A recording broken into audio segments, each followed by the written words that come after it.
கர்த்தருடைய பரிசுத்த நாமத்திற்கு மகிமை உண்டாவதாக. ஒரு வசன தியானத்தை நாம் பார்ப்போம். அப்போஸ்தலர் நடவடிக்கைகள் 2ஆம் அதிகாரம் 24வது வசனம் ஒரு தெளிவை நமக்கு கொடுக்கிற ஒரு வேத வசனமாக, தேவன் அவருடைய மரண உபாதைகளின் கட்டை அவிழ்த்து அவரை எழுப்பினார்.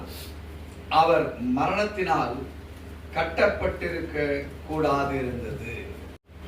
இப்போ தேவன் எல்லாத்தையுமே ஒரு பிளான் வகுத்து தேவன் எல்லாவற்றுக்கும் ஒரு முடிவையும் வைத்திருக்கிறார். அருமையான தேவச்சனமே, நம்மளுடைய ஓன் பர்பஸ் ஆஃப் லைஃப், நம்முடைய சொந்த வாழ்க்கையின் சித்தம், the purposes, the will, the plan, அவருடைய நடவடிக்கைகள் என்ன இருக்கிறது, அவைகளை அறிகிற ஞானம் நமக்கு தேவை. இதை தேவன் தெளிவாக வைத்திருக்கிறார். through a divine person அதை உங்களுக்கும் எனக்கும் விளக்கத்தை அதன் மூலமாய் தருகிறார். இப்போ ஹோல் பைபிளுடைய ஒரு ரியலிஸ்டிக் ஹீரோ யாரு? பைபிளுடைய டோட்டல் ஹீரோ யாரு? Jesus. So what are planned with Jesus, it is planned with his children. அநேக வாத்தியாயர்கள் இருக்கலாம், அநேக வாத்தியார்கள் இருக்கலாம். அப்பா ஒரு யாரா இருக்க முடியும்? ஒருத்தர். ஆலோசனைகளுக்கு பலர் இருக்கலாம், உதவி செய்கிறவர்கள் பலர் இருக்கலாம். ஆனால் வேதத்தினுடைய ரகசியம் பெருசே கிடையாது. புரிஞ்சுக்கிட்டீங்களா? அது புரியாத வரைக்கும் எவ்வளவு பெரிய பைபிள் 66 புஸ்தகம், எத்தனை வேத வசனங்கள் இதெல்லாம் இருக்கே, எங்கிருந்து நான் தேடுறது, எங்கிருந்து நான் நிக்கிறது, எங்கிருந்து நடக்கிறது, எங்கிருந்து நான் வெற்றியை காண்கின்றது? ஆனால் the word declares, அது என்ன டிக்ளேர் பண்ணுது? தேவன் அவருடைய மரண உபாதைகளின் கட்டை அவிழ்த்து போட்டிருக்கு. whatever may be the sectors regarding the death of Lord Jesus Christ, கிறிஸ்துவனுடைய மரணத்தை குறித்ததான எந்தெந்த வகைகள் இருந்தாலும் வேதம் சொல்லுது அந்த மரணத்தின் கட்டுகளை கட்டவிழ்த்து. உங்க வாழ்விலும் என் வாழ்விலும், if we are the followers or if we feel we are the sonship and daughtership of Lord Jesus Christ, நீங்களும் நானும் அவருடைய பிள்ளைகளாய் ஆகிற ஸ்வீகாரம் நமக்குள் ஏற்படுத்தப்பட்டிருக்கிறது. நீங்க எப்பெல்லாம் விசுவாசிக்கிறீங்களோ வேதம் சொல்லுது, ஓ மரணக்கட்டு அவிழ்க்கப்பட்டாச்சு. அது எப்பேற்பட்ட மரணக்கட்டா இருந்தாலும் சரி, இங்கே சொல்லப்பட்டு இருக்கிறது அவருடைய மரண உபாதைகளின் கட்டை அவிழ்த்து அவரை எழுப்பினார். அவர் மரணத்தினால் கட்டப்பட்டிருக்க கூடாது. ஒருவேளை உங்களுடைய ஓன் லைஃப், நீங்க காசு, பணம், பொருள், சந்தோஷம், சமாதானம், இதை குறித்தே நீங்க சிந்தித்துக் கொண்டிருக்கிறீங்க, உங்க சூழ்நிலையை சிந்தித்துக் கொண்டிருக்கிறீங்க. பட் காட் வைத்திருக்கிறது என்னென்றால், கடைசியில உங்ககிட்ட ஒண்ணுமில்ல, மரணம் தான் ஒண்ணு இருக்குன்னு வச்சுக்கேன், அதையே நான் கட்டவிழ்த்து அது உன்னை கட்டக்கூடாதபடிக்கு நான் உன்னை பார்த்துட்டு இருக்கிறேங்கிறத ஒரு ஃப்ரூட், அந்த ரிசல்ட்டை நினைச்சு ஒரு சின்ன பிரச்சனைக்கு அதை இதோட நீ கம்பேர் பண்ணி என்னை நினைப்பாயானால் உன்னை யாராலையும் கட்ட முடியாது, எந்த அசுத்தாவிகளினாலும் கட்ட முடியாது. இங்கே தாவீதுக்கார் சொல்லுகிறார் 25வது வசனத்திலே, அவரை குறித்து தாவீது, கர்த்தரை எப்பொழுதும் எனக்கு முன்பாக நிறுத்தி நோக்கிக் கொண்டிருக்கிறேன், நான் அசைக்கப்படாதபடி அவரின் வலது பாரிசத்தில் இருக்கிறார். சோ அப்போஸ்தலர் நடவடிக்கையில் சொல்லப்பட்டிருக்கிற இந்த 24வது வசனம், கிரைஸ்ட் வந்து டெத் ஆகி அடக்கம் பண்ணப்பட்டு ரிசரக்ஷன் பேசப்படுகிற வேத வசனம். ஆனா தாவீது தன் காலங்களில், பழைய ஏற்பாட்டின் காலங்களில், பிஃபோர் கிரைஸ்ட், மோர் தென் 750 years பேக், பல நூற்றுக்கணக்கான ஆண்டுகளுக்கு முன்பாகவே இந்த சங்கீதங்களின் புத்தகத்துல இன்னைக்கு நம்ம கேட்டோம். அந்த சங்கீதத்துல 16ல 8வது வசனத்தை வாசித்து பார்ப்பீர்களானால் வேதம் சொல்லுகிறது, கர்த்தரை எப்பொழுதும் எனக்கு முன்பாக வைத்திருக்கிறேன், அவரின் வலது பாரிசத்தில் இருக்கிறபடினால் நான் அசைக்கப்படுவது சேம் டிட்டோவர். இந்த அப்போஸ்தலர் நடவடிக்கை நடத்தப்படுகிற காலங்கள் வேற, தாவீதுக்கு ஏற்பட்டிருக்கிற காலங்கள் வேற. தாவீது காலங்கள்ல பரிசுத்த ஆவியானவர் வருவார் போவார், ஸ்டாண்டர்ட் கிடையாது. ஆனா புதிய ஏற்பாடு எப்படிப்பட்டது? We are always filled with the power and anointing of the Holy Spirit. அப்பப்போ வந்து போகிற ஒரு வல்லமையை காட்டிலும் உன்னோடு கூட வல்லமை இருக்குது என்பதை நீ உணரத்தக்க இன்னைக்கு வேதம் நமக்கு தெளிவை காண்பிக்கின்றது.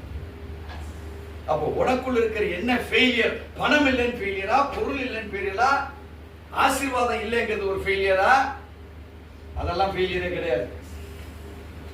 உன்கிட்ட உன் மேல இருக்க மரண கட்ட வைக்கிற தேவன் என்னோட இருக்கிறார். அதனால்தான் இயேசு கிறிஸ்துவினுடைய மரண கட்டை அவிழ்த்தார், அவர் உயிரோட எழுப்பினார். இத தாவீதின் காலங்கள்ல பரிசுத்த ஆவியானவர் வந்து போகிற காலங்கள், நாட் ஸ்டாண்டர்ட். அன்னைய காலங்கள்ல தாவீது he turned back to the history of Jesus.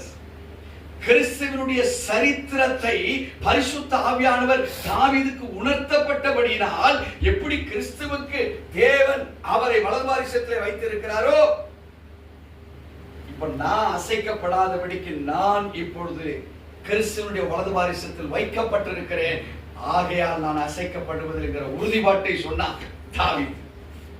தேவச்சனமே, இன்னைக்கு விஞ்ஞான வளர்ச்சி, அறிவின் வளர்ச்சி, ஞானங்களின் வளர்ச்சி, எத்தனை புத்தகங்கள், எத்தனை SMS, எத்தனை வீடியோக்கள், எத்தனை விதமான ஆராய்ச்சிகள் நமக்கு கொடுக்கப்பட்டிருக்கிறது. But we could not say that God is near me. I am standing at the right side of the Lord என்று நமக்கு சொல்லக்கூடிய தகுதி இல்லை. ஏன்? நம்ம சிந்தைகள் பணத்துக்கும் பொருளுக்கும் ஆசீர்வாதங்களுக்கும் போய் கொண்டிருக்கிறது. Not how God is escorting me. அவர் என்னை எப்படி பாதுகாக்கிறார்? How he is blessing me by his words. அவருடைய வார்த்தையினால் என்னை என்னென்ன blessing என்ன வைத்திருக்கிறார் என்கிற அந்த வேத ஞானத்துக்கு நம்ம போறதில்லையே தவிர, உலக பிரகாரமான வாழ்க்கையிலே சுழந்து கொண்டிருக்கிற ஒரு வாழ்க்கையினால் தான் தனிமைப்பட்டு இருக்கிறோம். உபாதைகள் இருக்கிறது, வெற்றி கிடையாது, பிரச்சனையோடு வாழ்ந்து கொண்டிருக்கிற வாழ்க்கை, ஹாஸ்பிட்டலுக்கு செலவு பண்ண வேண்டிய சூழ்நிலைகள், தரித்திர நிலைகள், அங்கலாய்ப்புகள், கஷ்டங்கள், சஞ்சலங்கள், தவிப்புகள்லாம் நம்மளோட மரண கட்டுகளாய் உட்கார்ந்து கொண்டிருக்கிறது. Why? Not yet we have relied upon the word of the God. தேவனுடைய வார்த்தையின் மேல் நாம் நிற்கப்படவில்லை. ஆகவே அப்போஸ்தலர் நடவடிக்கைகள்ல பரிசுத்த ஆவியானவர் 120 பேர் கூடியிருந்த அந்த இடத்தின் மேல இறங்கினார். 2வது அதிகாரம் 2வது வசனம் சொல்லுது, அப்பொழுது பலத்த காற்று அடிக்கிற முழக்கம் போல வானத்திலிருந்து சடிதியாய் ஒரு முழக்கம் உண்டாகி அவர்கள் உட்கார்ந்த வீடு முழுவதும் நிரப்பப்பட்டது. வீடு என்றால் not the premises. உச்சன் தலையிலிருந்து உள்ளங்கால் வரைக்கும் மேல இருந்து இறங்கின பரிசுத்த ஆவி எங்க இறங்கிச்சு? மனிதன் என்கிற அந்த வீட்டுக்குள்ள, சரீரத்துக்குள்ள. எதெல்லாம் செத்து போயிருக்கு? சிந்தனை செத்து போயிருக்கு, பார்வை செத்து போயிருக்கு, நம்பிக்கை செத்து போயிருக்கு, விசுவாசம் செத்து போயிருக்கு. இப்ப சாதாரண காற்று பத்தாது, வேதம் சொல்கிறது அப்பொழுது பலத்த காற்று அடிக்கிற முழக்கம் போல வானத்திலிருந்து சடிதியாக இறங்கினது. 120 பேரை தேவன் தெரிந்து கொண்டு அந்த அறைக்குள்ள உட்கார வச்சார். வாய் வேதம் சொல்லுகிறதையா, ஒரு முழக்கம் உண்டாகி வீடு முழுவதையும் அதை நிரப்பிற்று.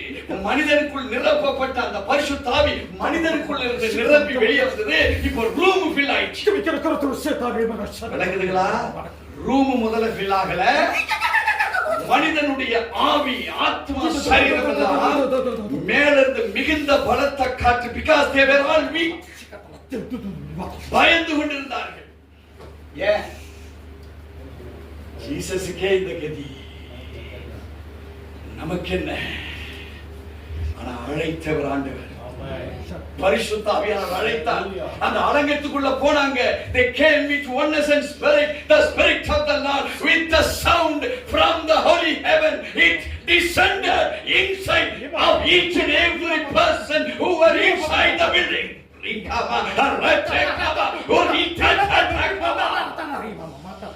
தேவச்சனமே, we have not yet entered into the powerful word of the kingdom of the God. தேவனுடைய ராஜ்யம் என்று சொல்லக்கூடிய அந்த வார்த்தையின் வல்லமைக்குள்ள நாம இன்னும் சரியாய் நாம் குத்தப்பட்டு எழும்பல. God has called you. உங்களை அழைத்திருக்கிறார். வேதம் சொல்லுகிறது தேவன் அவருடைய மரண உபாதைகளை கட்டை அவிழ்த்து இன்னைக்கு கட்டு உடையதையா. யூடியூப்ல எவன் பார்க்கிறானோ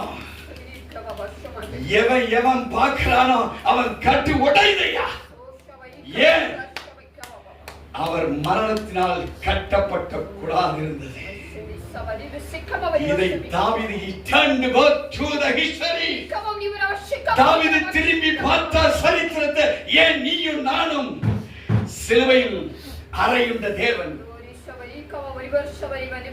அவர் சரீரம் அடக்கம் பண்ணப்பட்டது, உயிர் தெழுந்தாரே. ஏன் சரியான விசுவாசம் இல்லை? ஏன் டிராமாட்டிக்கா பார்த்துட்டு இருக்கிறோம்? ஒரு சினிமால ஹீரோ மரித்து எழுந்தது போல பார்த்து கொண்டிருக்கிறோம். He is the real divine hero of the kingdom of the God. அவர் தேவனுடைய ராஜ்யத்தின் அவர் மகிமையான புத்திரர். அடிமைத்தனத்துக்கு ஒப்பு கொடுத்தார். ஏன்? நீயும் நானும் விடுதலையாக்கப்பட வேண்டும். எவ்வளவு விசுவாசத்துல சொல்லிக்கிறான். அவரை குறித்து தாவீது கர்த்தரை எப்பொழுதும் எனக்கு முன்பாக நிறுத்தி நோக்கிக் கொண்டிருக்கிறேன். at each and every fraction of second அவரை எப்பொழுதும் என்ன போட்டிருக்கே முன் நிறுத்தி நோக்கிக் கொண்டிருக்கிறேன். நான் அசைக்கப்படாதபடி அவர் என் வலது வாரிசத்தில் இருக்கிறார். என்ன இருக்கிறது வலது வாரிசத்துல? நம்பிக்கை, விசுவாசம். ஐயா நிறைந்து பாரு. இன்னைக்கு உன் சரீரம் ஆடும், உன் நரம்பு பேசும், ஓடுற ரத்தம் ஆண்டவர் சொன்னார், நீ விசுவாசிப்பாயா? நீ சாதாரண மகிமை இல்லை, அந்த தேவ மகிமையை நீ காண்பாய். செத்த சரீரம் 4 நாள் ஆச்சுதான், ஆனா மரண கட்டை நான் அவிழ்க்கிற தேவன். He destroyed the power of the death upon Lazarus. அவன் மேல இருந்த மரண கட்டை என்ன பண்றாரு? He destroyed it. உன் கஷ்டம் பிரச்சனையாக ஒன்றாவது தேடுத தேடு, பெறுத பெற்றுக்கொள்ளுவை. சாதாரணம் இல்ல, சூப்பர் நேச்சுரலா பெற்றுக்கொள்ளுவேன். எஃபோர்ட்லெஸ்ஸா நீ பெற்றுக்கொள்ளுவேன். சர்வ சாதாரணமா நீ பெற்றுக்கொள்ளுவ. உன்னால முடியும். ஏன்? It is not you, it is the Almighty God. உன் மரண கட்டாவது விசுவாசிக்கிறீங்களா? கர்த்தர் நம்மை ஆசீர்வதிப்பாராக. ஆமென்.